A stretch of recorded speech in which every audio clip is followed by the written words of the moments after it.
Good day, everyone. Our topic for today is about rewarding people. I am Ruth Valerie R. Fajardo, and I am one of the reporters assigned to discuss about this topic. At the end of this topic, we will be able to have a further understanding about reward management, job evaluation, market rate analysis, grade and pay structures, contingent pay, rewarding special groups, employee benefits, pensions and allowances, and managing reward system. Okay, so to start with, let us discuss what is reward management. Reward management is a motivational practice that businesses use to reward employees for their achievements and success. The company sets goals and establishes rules for its employees to follow to achieve those goals. It makes sure that employees are clearly aware of these goals, rules, and the rewards they will get for a high performance. So all employees are aware of the reward management pinapatupad or pinapa-implement ng isang organization. Because let's be honest, during our job offer signing or our interview with the HR or with the company, we always we also ask about reward management system that they offer aside from our payroll, of course. Syempre, isa yan sa mga key points na dapat malalaman din natin because sa reward management system, dito kasi kung ba nasusuklian yung mga efforts na nagagawa natin or kung paano tayo na-appreciate dahil sa ating mga good performance na binibigay kay company. So it is very important that every company has its own reward management, whether it is in the form of um, verbal recognition or in a form of gift or other tokens, plaques, certificates, and so on. So we'll discuss it further as we go on to this topic. So why is reward management important? First, it retains employees. Siyempre, pag merong isang magandang reward management system ang isang kumpanya, si employees, hindi yan agad-agad magdadalawang isip na maghanap ng other company because na-value siya eh. He or she feels valued sa company dahil sa mga reward management system na nai-implement. Second, it attracts new employees. Third, it avoids the cost of hiring and training new employees. Alam naman natin, pag people or employees resign sa kumpanya, panigurado hahanap tayo ng kapalit niyan. So, the cost of hiring and training new employees, medyo hindi siya ganun ka-important para sa isang kumpanya. Kasi kung walang umaalis na employee, they don't need to hire and train new employees. It would cost too much time, effort, and of course, the money or yung cost nga na ginagamit natin na pwede naman nating gamitin sa ibang aspect ng ating company. Next is it builds loyalty and honesty. So very self-explanatory naman na to. Next is it creates a healthy work environment. It encourages positive attitudes and behavior. Makes employees more likely to seek advancement. Strengthens the company's reputation. So, ayun yung mga importansya ng reward management system sa isang company. Employee reward and recognition programs are ways to motivate employees through providing acknowledgments and incentives for high performance. Companies that have implemented such programs are seeing higher employee morale, lower turnover, and higher performance. Employees are going to be more likely to go above and beyond if they are being rewarded and recognized for their effort. Sino ba naman sa atin na we're exerting too much effort sa isang bagay, para sa isang target, or para sa isang goal na need nating ma-achieve sa isang kumpanya, tapos hindi man lang tayo na-acknowledge para sa mga nagawa natin. Di ba medyo tayo as an employee, medyo medyo nakaka-hurt sa atin yon na hindi nasusuklian yung ating mga efforts. Kumbaga, hindi nakikita ng management yung ating effort. So, yun ang importance ng rewards and recognition. Let's differentiate the recognition and rewards. When we say recognition programs focus on acknowledging performance.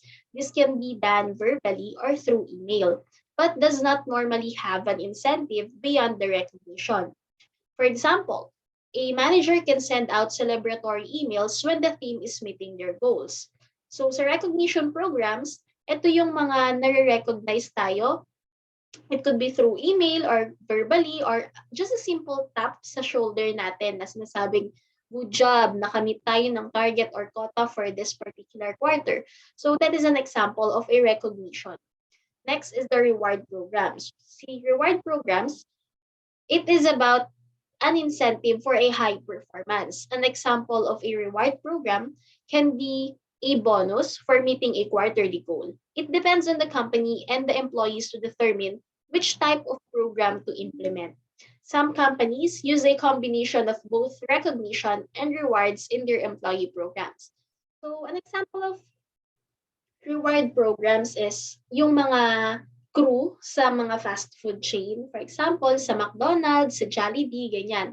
Meron kasi yan, just to share lang po, I worked in fast food chain before as an assistant store manager. So one of our reward programs there is, for example, for this particular week, yung cashier namin is siya yung may pinaka-highest na nabentang ganito particular na product. So as a reward for her, we'll give her a free meal na pwede siyang mamili kahit ano yung gawin niyang meal for that particular day as a reward. Yung parang na-appreciate namin siya kasi ganito yung ginawa niyang effort, nag-exert siya ng effort for that particular program namin. So in return, magbibigay kami kahit small reward lang para ma-feel niya na nabavalue siya and na-appreciate yung kanyang mga effort. So, sa iba-ibang company, iba-ibang klase ng recognition and rewards ang kanilang ini-implement. Okay, different types of recognition and rewards. The first type is top-down recognition and rewards. In this type of program, all of the recognition and rewards come from upper-level management. There are many ways for upper management to recognize employee performance. For example, number one, companies can have an appreciation day or week to celebrate their employees. Diyan nagkakaroon ng mga, for example, anniversary day. So, during the anniversary day of a company, diyan sila nagpapabigay ng mga bonus, yung mga may mga events sila dyan wherein they can invite their family. Yeah, that is an example of types of rewards or recognition sa mga empleyado. Next is some companies choose to provide bonuses if quarterly or semi-annual goals are met. The bonuses are typically a percentage of an employee's salary. So yan, most of us, sa government agencies, ayan, madalas yung mga bonus, nagbibigay yan annually or sometimes semi-annually. So yan yung mga hinihintay talaga ng mga employee, no? Next is the companies may also choose to recognize an employee of the month or year for a performance. This recognition can be combined with a reward. Next is companies can praise employees on their loyalty to the company by celebrating their years of service. Some companies have elaborate gifts when employees reach certain years of service. So, I am not sure pa kung ano talaga yung na-offer sa company namin, pero just to share lang po, for example, a particular employee has been with the fund or has been with Pag-ibig Fund for 5 years. So, after po noon, binibigyan sila ng parang token. Merong ibinibigay na mga watch para sa mga empleyado na naka 5 years na sa service. So, that is an example of a recognition and reward. And of course, a plaque and a certificate for their loyalty to the company. Alright, so next is the peer-to-peer recognition and rewards. Another type of recognition can be from peer-to-peer. In this case naman po, the recognition comes from the employee's peers. Sometimes, this type of recognition is more sought after because employees value their peers' opinions. A peer-to-peer recognition strategy builds bonds between employees, and helps to build employee morale. Bakit mahalaga itong peer-to-peer recognitions and rewards? It is because sometimes sa isang organization, hindi naman talaga na-oversee as in lahat ni manager or ng management yung trabaho ng isang particular na empleyado. Especially if it is just a, especially if it is a rank and file position.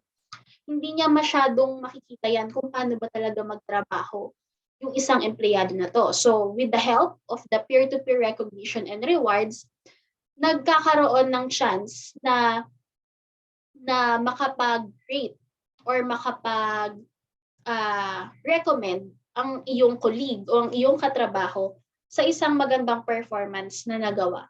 So that is one of the importance of the peer-to-peer recognition and rewards. Okay, so proceed naman tayo. This is our next topic, the job evaluation. Job evaluation is a formal and systematic comparison of jobs to determine the worth of one job relative to another. Job evaluation eventually results in a wage or salary structure or hierarchy. The basic principle of job evaluation is this: jobs that require greater qualifications, more responsibilities, and more complex job duties should receive more pay than jobs with lesser requirements. So that is very self-explanatory. So of course, the more na mas complex yung trabaho mo, mas yung the level of difficulty is mas mahirap talaga compare sa mga lesser requirements or less efforts na trabaho. Of course, mas mataas talaga dapat yung salary structure for you. So here is an example of duties and responsibilities of employee with different SG. So kinapture ko lang po ito sa aming company. Different SG po sila. SG stands for salary grade. So as you can see, sa salary grade 22, medyo mas more complex talaga yung kanya duties and responsibilities compare sa duties and responsibilities ng isang SG 15. Of course, alangan namang pareha ay magkaiba kayo ng SG pero yung level of difficulty ng trabaho same lang pala. So parang nawawala yung parang nawawala yung parang pinagkaiba nyo ng ano nyo ng salary grade. So dapat nga the more na mas mataas yung salary grade, the more na mas madami or more complex yung kanyang duties and responsibilities. Let's now proceed to job evaluation methods. Base pay structure is developed using compensation philosophy and job analysis procedures of an organization to drive job evaluation decisions. The result of job evaluation are used to design pay structures of an organization, including pay grades and ranges. Market pricing has an external focus, while job evaluation has internal focus. So as you can see on this diagram, its internal focus are ranking, classification, and the point factor.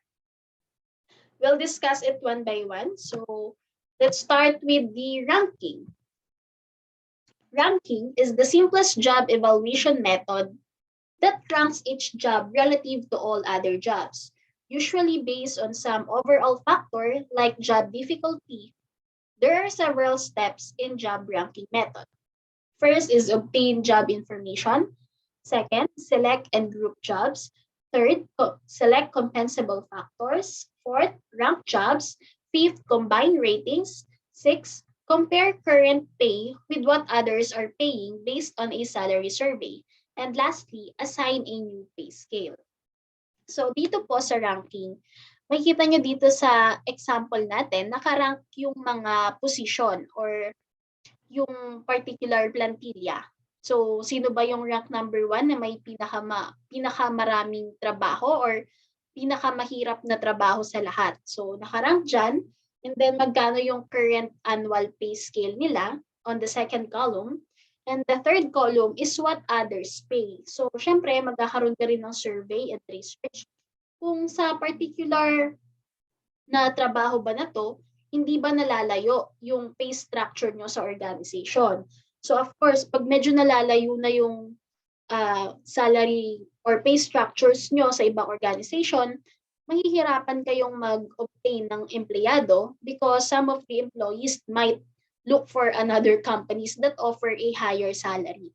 So the last column is the final assigned pay. So diyan nagkakaroon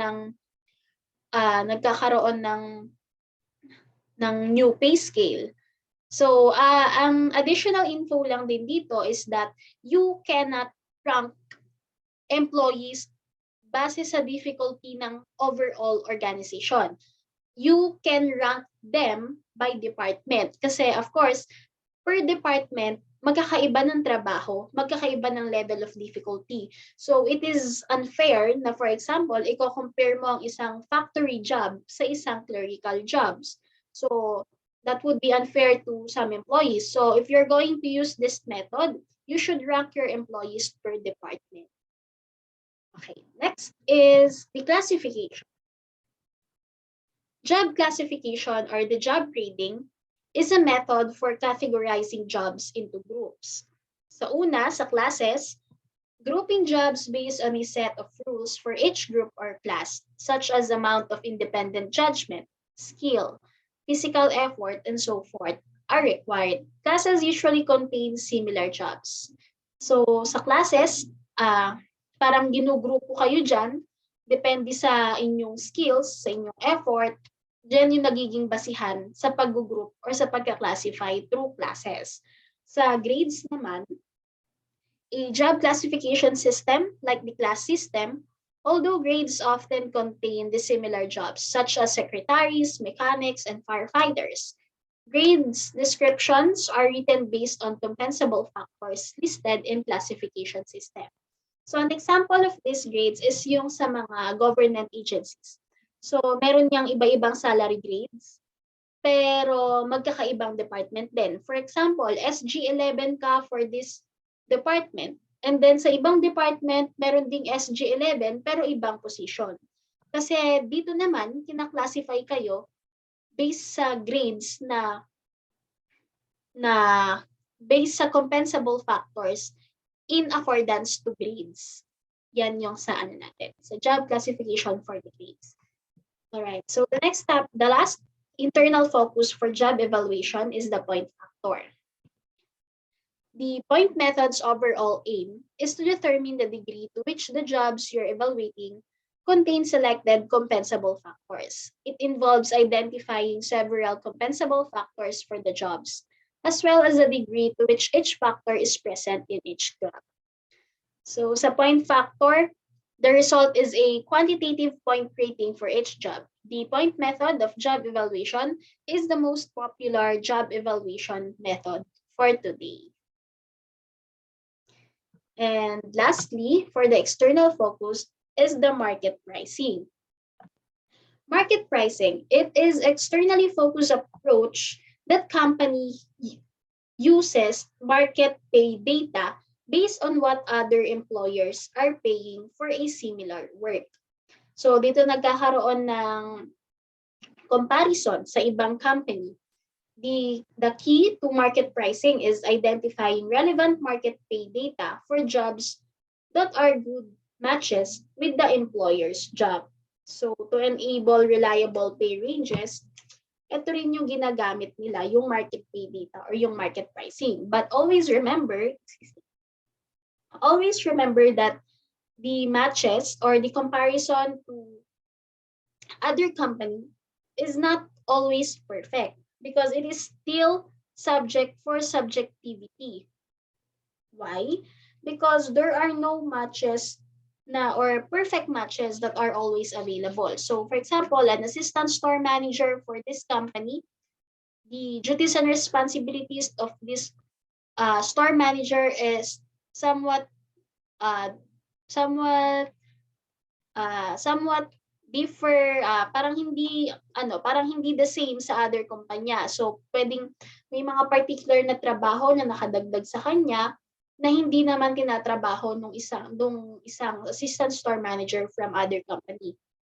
So pagka ganon, hindi mo siya pwedeng basta-basta na i-compare lang yung yung kanilang work or yung kanilang salary because hindi siya tugma and hindi siya magiging okay na reference for you to change your new pay scale. So that is the market pricing. So as I've said, many firms simply price their jobs based on what others employers are paying. They just use a market-based approach. However nga po, most employers also base their pay plans on job evaluation method like those that I've described earlier. These evaluations assign values such as point values to each job. This helps to produce a pay plan in which each job's pay is internally equitable. So, lahat yan is dapat kailangan ng kumbaga masusing pag-aaral, hindi pwedeng basta pagdesisyonan lang ng isa because the Committee for Job Evaluation Methods usually sa mga kumpanya, five or more HR critics or HR evaluators yung kailangang mag-decide dyan and mag-aral nung kanilang gagawing evaluation sa kanilang organization. So, hindi siya basta-basta lang na makapag-decide tayo na gusto kong baguhin yung gantong pay structure para makasabay tayo, taasan na natin. Of course, may mga kaakibat yan na cost sa company na panigurado na makakaapekto sa financial statement or sa revenue ng ating company. So that's all. Thank you. The rest of the remaining topics will be discussed by my group mates. Thank you.